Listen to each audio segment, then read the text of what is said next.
दुनिया का वो कौन सा शेर है अगर उसका नाम उल्टा लिखा जाए तो एक परिंदे का नाम बन जाता है।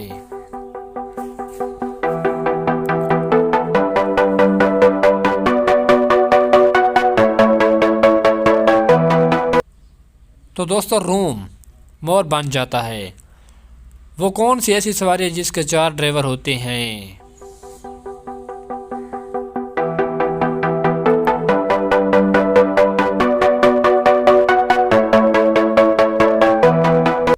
तो जी हाँ नाज़रीन, ये है जनाजा। बताएं किस इंसान का नाम बनता है।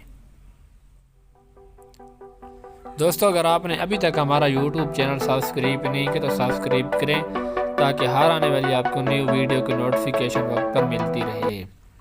तो दोस्तों इसका जवाब है आग बुझाने वाला, फायरमैन। अगर वीडियो अच्छी लगे तो चैनल को सब्सक्राइब लाजमी कीजिए। शुक्रिया।